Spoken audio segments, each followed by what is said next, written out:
Good morning. Hi, everyone. Hope you guys are doing well. Welcome back to the Football Tribe UG channel once again. Hope you're having a wonderful start to your day. It's a beautiful Thursday morning out here. I hope you guys did enjoy all the action from the UEFA Champions League for the last couple of days. Of course, the round of 16 did conclude yesterday with 4 games to determine the other 4 teams that were to advance to the quarterfinals of the UEFA competition. And of course, by now we do know those. We know that Borussia Dortmund are through. We know that Arsenal are through. We know that Real Madrid, by the controversy, are already through. And then, of course, Aston Villa. So there's, of course, the competition still rages on. I think the quarterfinals will return after the international break. Yes, that's I think next weekend. After this immediate one, but or next weekend, but one, whichever way you want to slice it. So, plenty to talk about. Some disappointments, but at least in regards to the teams that did advance, I think our expectations were met over the course of 2 legs. We did expect Arsenal to advance. We knew Real Madrid had the edge over Atletico Madrid. Never mind that it's a Madrid derby. We knew that last season is a losing finalists in Borussia Dortmund held the upper hand over Lille. We knew that Aston Villa had the edge over Lille. Over Braga. Aston Villa, their champions of the 81-82 season, beating Bayern Munich in Rotterdam by 1-0. So clearly, they had things going for them in this one, and clearly they did it in spectacular fashion. Of course, Aston Villa in their game having a player sent off for the Braga side, so it sort of gave them the upper hand when they were already at home and that kind of thing. So let's dive into the results themselves and what they mean and who will be facing who as far as the quarterfinals are concerned.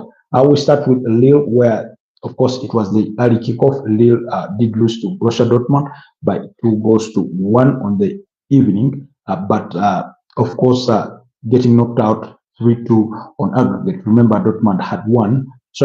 Remember, the first leg had ended in a 1-1 draw between the two sides, sharing the spoils there. So clearly, this game, both teams had everything to do to try and get that pass into the quarterfinals, and it was Borussia Dortmund that got the better of Lille.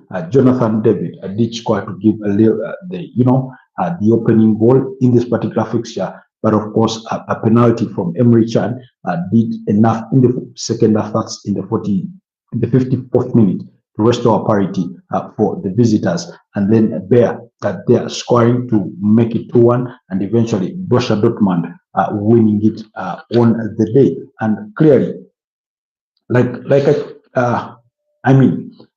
I said, Dortmund had the advantage.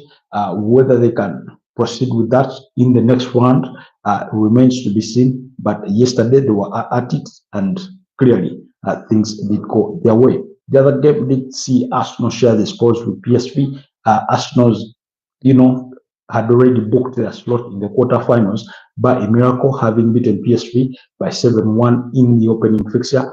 That's last week away to Netherlands. So the home game was almost just a formality, and they did share the spoils in a 2-2 draw there. A game that did see Zinchenko open the scoring for the home side in as early as the 6th minute. Raheem Sterling providing the assist there, while former Tottenham and former Inter Milan midfielder or attacking midfielder or winger in Ivan Perisic did score to restore parity to make it 1-1, heading into that's in as early as the 18th minute. So there was a gap of about 12 minutes between the two goals there. And then Raheem Sterling continued to play his heroics on the day, providing a very brilliant cross for Declan Rice to run onto in a goal where I thought that the PSV defense did slip on the job, because clearly Declan Rice makes that run into the box. It's right in the center of it and heads that ball too close to the goalkeeper's body. And yet, uh, because when you see the goalkeeper could have saved that ball, but then it's sort of too close that by the time he dives, he can't get his hand quick enough to be closer to his body to to try and stop it. So it was 2-1 heading into halftime. Of course, and then in the second half, they did score to bring matters to level. Mikel Arteta did make so many changes in this particular fixture because he rested some of his players like Jurgen Timber. He didn't start.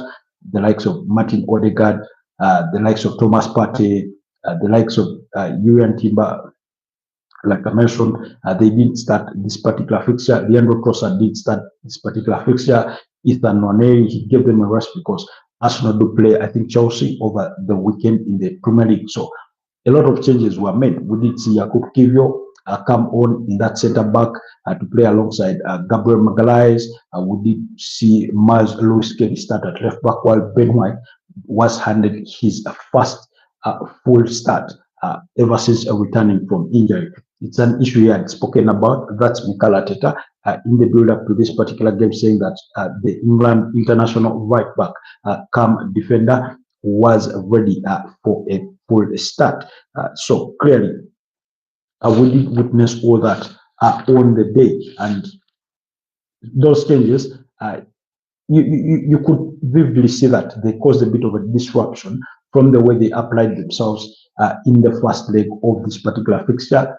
While their pressing remained, it wasn't as effective because you had oftentimes Zichenko leading that press alongside Mikel Moreno and that kind of thing, and it wasn't as effective in most cases. In some cases, I thought, although he ended up winning Man of the Match award, that's Raheem Sterling, you sort of felt that again, as much expected, that his confidence was really down. Sometimes he made runs and lost that ball or conceded possession in ways that he could have avoided.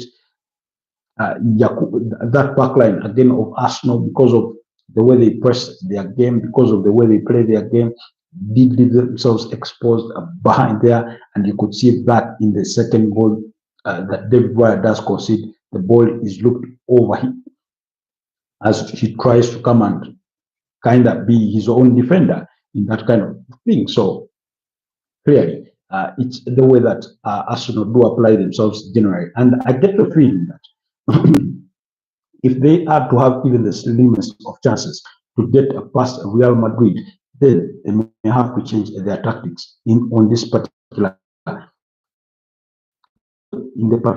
because you'll be playing against a player like Kylian Mbappe, who is very, very fast. You're playing against a player like Vinicius Junior, can dribble, he's very fast.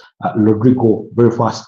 Jude Bellingham knows how to make those runs into the box. So clearly, if you're going to play the way Arsenal do play and leave yourself exposed with just 2 or 3 centre backs, all those 3-4 players of Real Madrid can really exploit those spaces that you may leave at the back of you. But we will explore or we will dive deeper into that particular fixture as of when it is due. So allow us to leave it at that for now. But Arsenal did advance at 9-2 on aggregate as far as the fixture is concerned.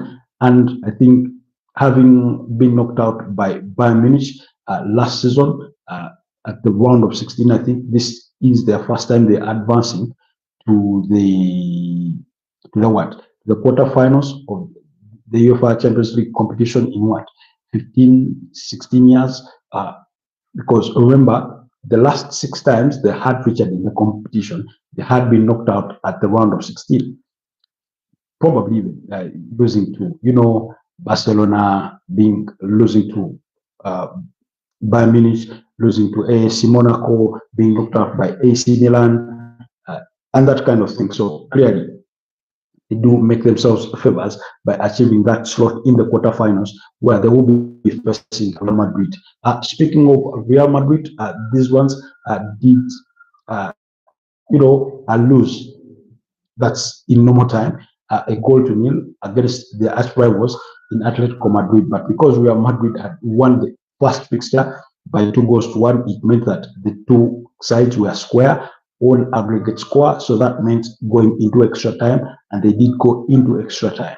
So, of course, post extra time, Conor Gallagher did score that goal in as early as the first minute of the game. So surprisingly, it did give the sense that Atletico Madrid were up for blood, that they were up for the challenge.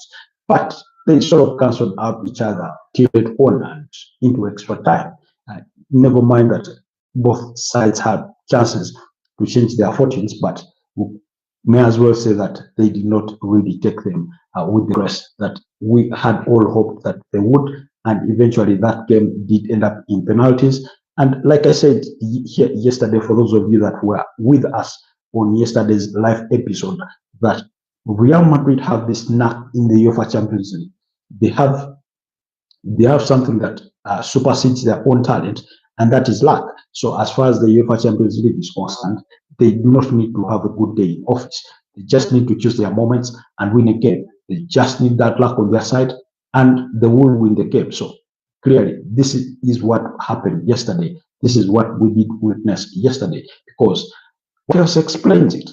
They weren't so good on the turf, but eventually they are the ones advancing to the next stage of the competition and that kind of thing. So they are the ones we are discussing today, because they are in the quarterfinals.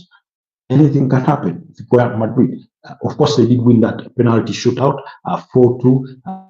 The controversy being that Julian Alvarez's penalty being being cancelled out in a not in a questionable manner, but in a manner that the rules dictate. Because while the players did, and it wasn't his fault, he makes two touches on the ball.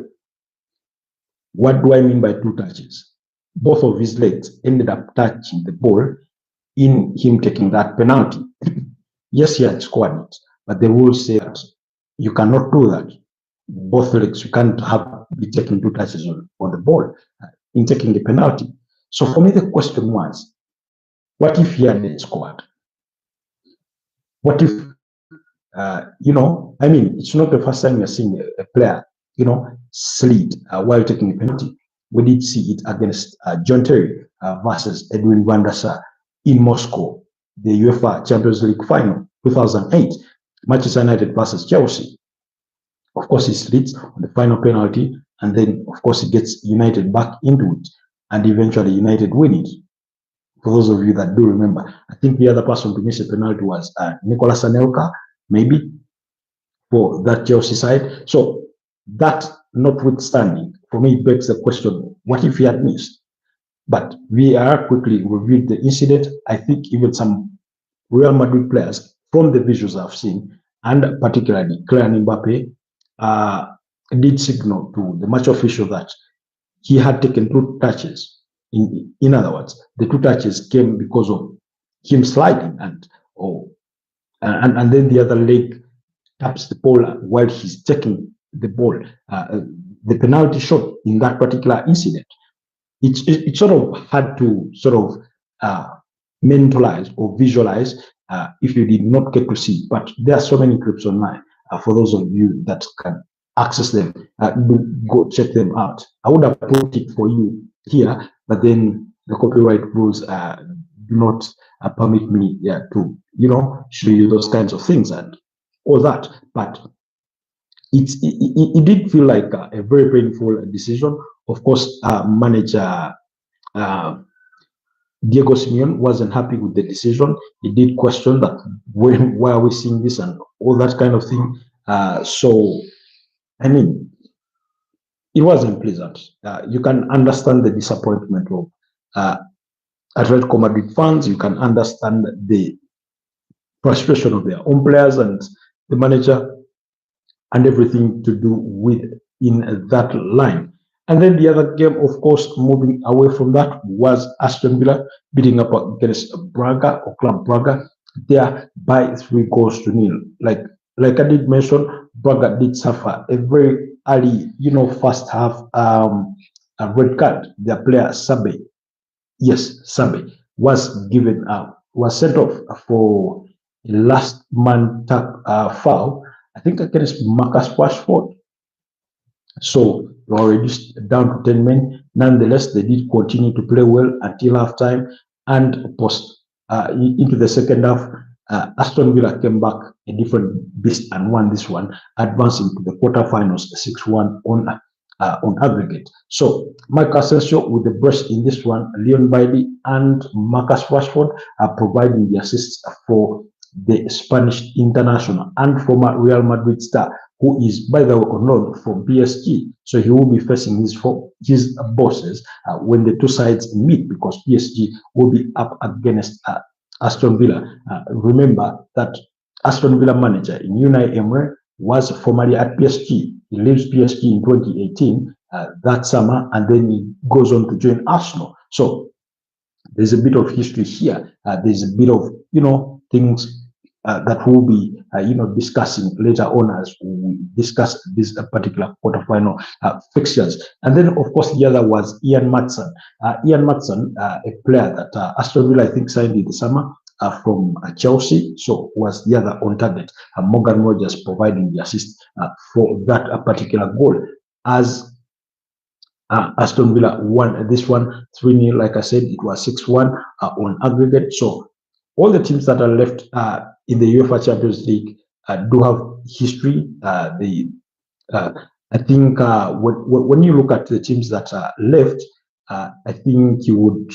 It's PSG, it's Arsenal that have not won the competition. Madrid have won it, record champions with 15 of them. Bayern Munich 6-time champions. We do know Barcelona have 5 titles to their name, and that kind of thing. So clearly, it's one of the competition is getting tighter and tighter, or tougher and tougher, depending on how you look at it. But here are the quarterfinals.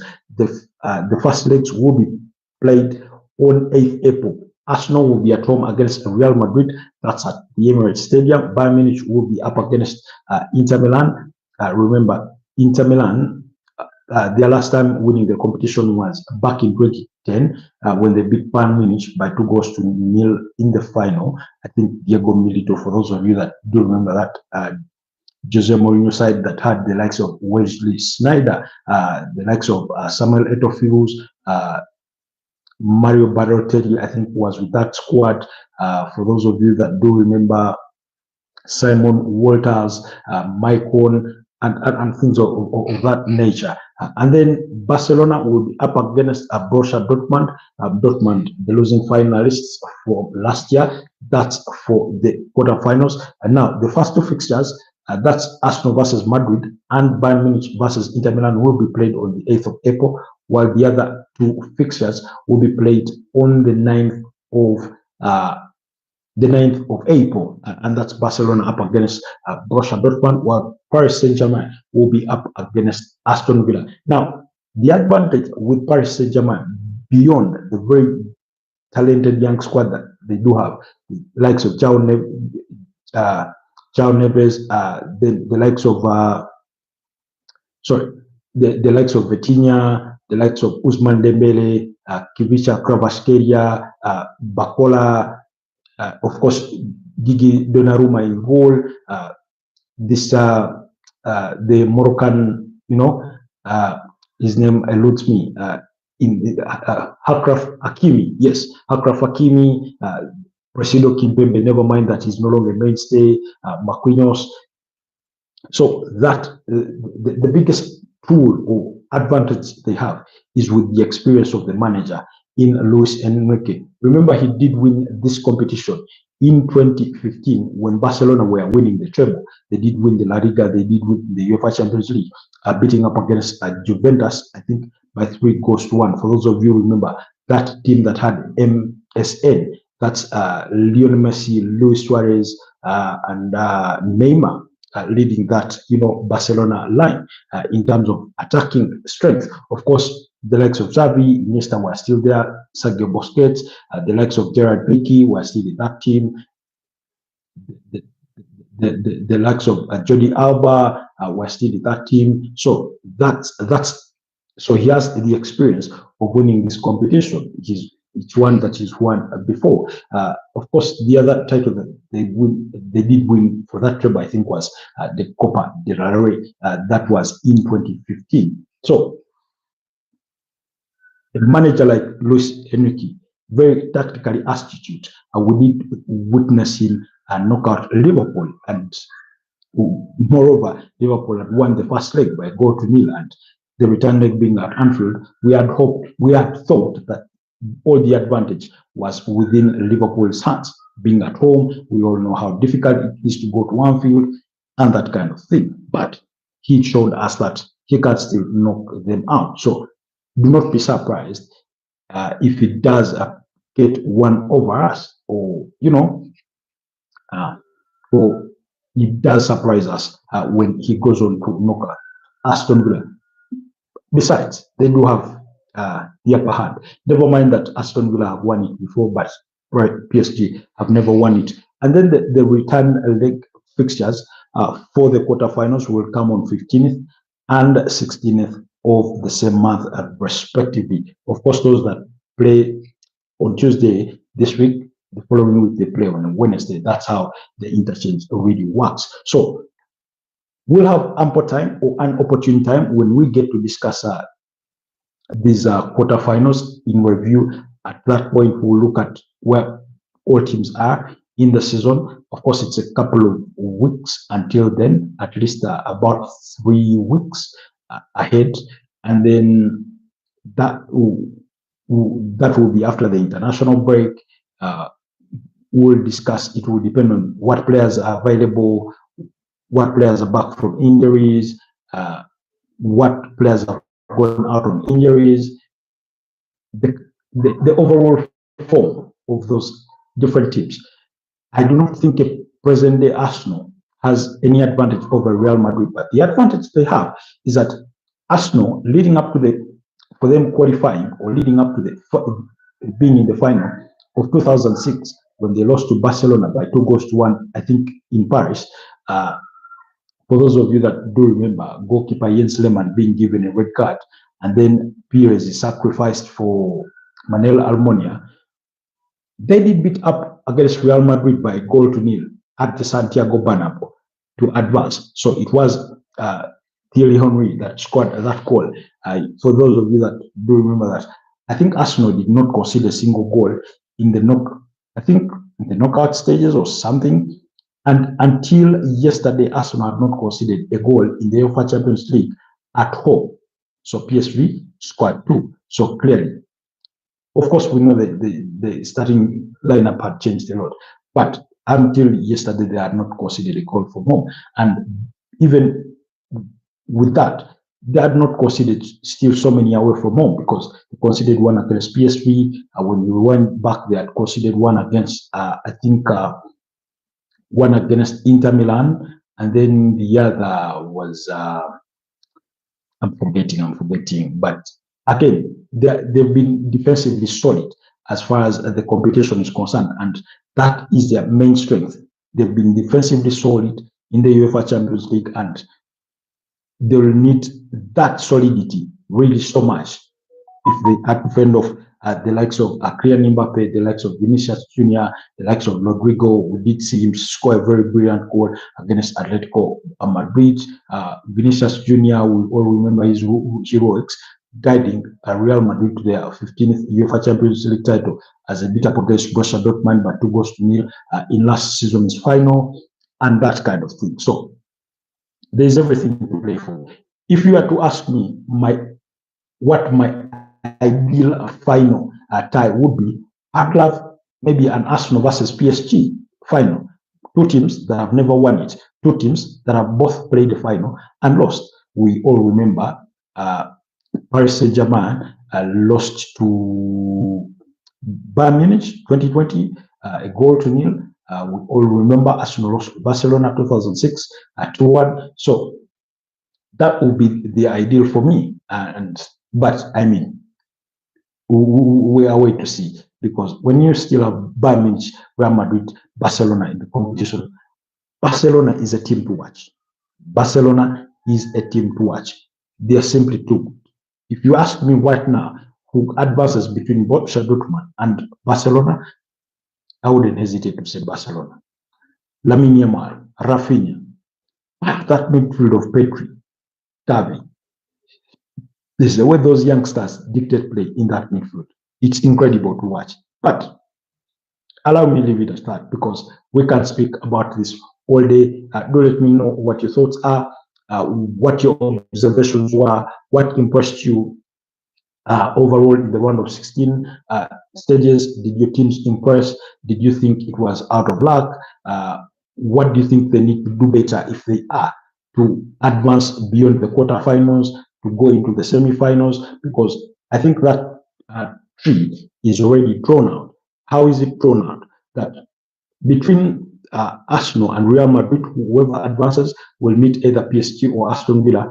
And then between Barcelona and Dortmund, whoever advances will meet either Inter Milan or Bayern Munich. That's how it's set up to build up. And then subsequently, we go for the road to the Allianz Arena. That's the road to Munich, because that's where the final will be played.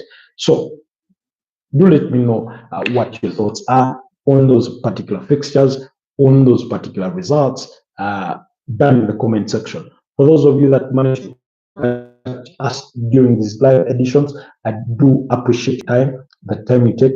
Kindly remember to subscribe to the channel so that we can continue to go. Do not forget to like, to leave me a like, comment, share. I can see we are the 6 people at the moment on the live, and we only have 2 likes. Just hit that like button so that we can continue to go. Those of you that come back to watch these episodes much later, I equally do not take your time for granted. I do appreciate you a good deal. Thank you for always taking the time. Otherwise, bye-bye, stay blessed, and I'll see you next time.